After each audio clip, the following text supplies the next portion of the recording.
бев медицинска сестра, која преврзуваше рани и создава од грижа. Лекар, кој излекува мал скршен свет. Хирург, кој стои едно пријателство заедно. Денес, јас бев алхемичар кој бараше злато во обичните метали. Научник, кој одговори на безброј зошто. Филозоф, кој длабоко размислуваше за мудрите истини. Денес, јас бев забавувач. Забавувач кој го освежуваше вашиот ум со знаење. Рибар кој се луваше заедно со својата јадица. Пилот кој леташе заедно со младите далеку од незнаењето. Денес јас бев и генерал кој се бореше против нетолеранцијата. Адвокат кој зборуваше во името на братството.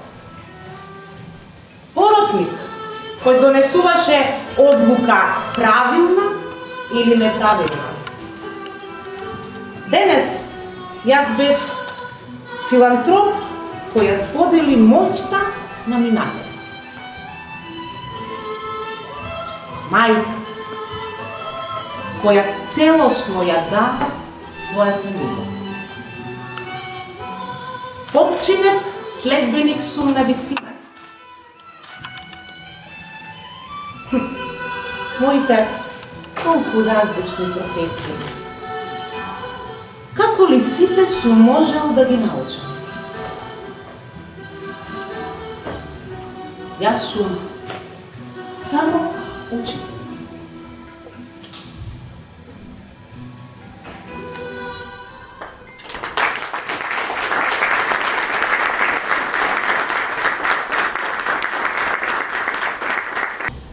Чести задоволство ми е што сум денес овде со вас на ова тркалезна маса по повод Денот на учителот.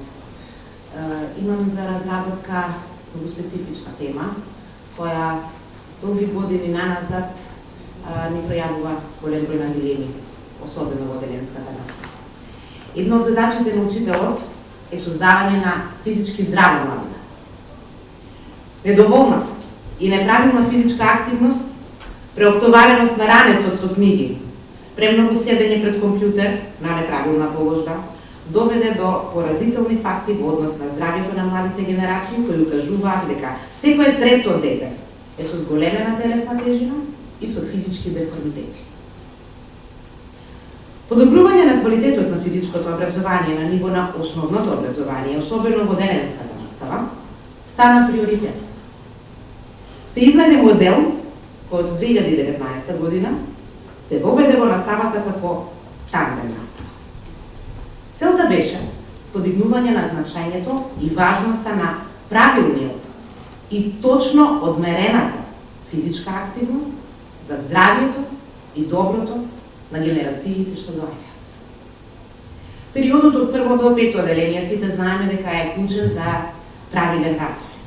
Тогаш кај детето се развива духот за надпреварување, а се спречува и појавата на деформитети. Исто така, физичката активност е тесно поврзана и со когнитивниот развој, односно со развојот на когнитивните способности. Секој дете што оди, трча, ползи, се качува, истражува, самото доаѓа до решение. Баш со тој нов начин на движење. За жал, има деца кои доаѓаат во прво оделение, кои не знаат да скокаат, не можат да се качат на ниска греда, да не одиме подалеку, не можат шишенце со вода да си отворат. За жал. Играта во овој развоен период содржи елементи и активности кои се клучни за развојот на една личност. Затоа не треба и не смее да се занемаруваат и да се прескокнуваат часовите по физичко образование. Тандемот од оделенски наставник и наставник по физичко образование сега имаат заедничка обврска за подигање на физички здрава и способна младина.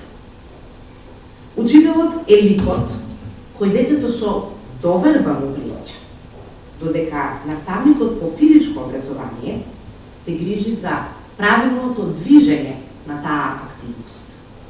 И ете го клучот на успехот. Треба некој правилно да му демонстрира вежба, за да знае детето да го повтори движењето, а другиот пак, оној оделенскиот наставник, треба да му влее доверба, дека тоа што го работи правилно, да го исправа, ако не го работи правилно, затоа што детето има доверба во оделенскиот наставник. Му верува, го гледа како свој. Затоа е клучно тандем наставата да профункционира во нашите училишта. На тој начин ќе се подобри моториката, координацијата, флексибилноста, силата на детето, а со тоа детето станува посамостојно и посигурно. Секое правилно научено движење, односно вежба, представува основа за понатамошна моторика на повисоко ниво, додека секоја погрешно научена моторика представува основа за појава на деформитети кај ученици. Сдруженијето на оделенските наставници, поаѓајќи од ваквите сознанија, истражувања и за жал поразителни факти, воспостави соработка со Факултетот за физичко образование, спорт и здравје во Скопје. Подпишавме меморандум за соработка, за кој мислиме дека е дури од општествено значење, баш поради здравјето на нашите деца. Во блиска иднина планираме да се организираат работилници, семинари и обуки токму за таа тандем наставата по физичко образование, кои се нужно потребни како за оделенските наставници, така и за предметните наставници по физичко образование, за нивно полесно вметнување, склучување и да не кажам спуштање во подолните оделенија на возраст од 6 до 10 години. Секој човек во својата професија се стреми за оставање на печат и дело по кое ќе се памти. Архитектот си создава градби кои ќе живеат после него.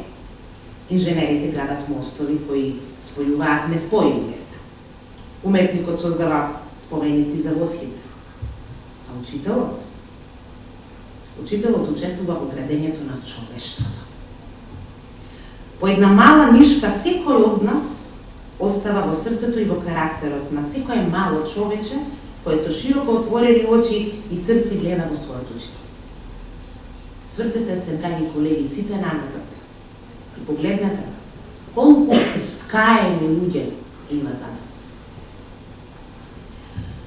Во еруптивните промени и начинот на образување кои секојдневно ги среќаваме во нашата професија, новите техничко-технолошки достигнувања, интернетот, брзиот секојдневен живот, за жал, трката за моќ, пари, престиж, власт. Нашата учителска професија во овој период е на огромен тест. Во овие времења предизвикот е голем, а мотивацијата наша за жал спласнува. Ајде ние да бидеме двигателот, мотиваторот на убавото, позитивното и доброто кај човекот. Оти ние тој човек го градиме. Нека ни е честит денот за многу години, светскиот ден на учителот 5 октомври.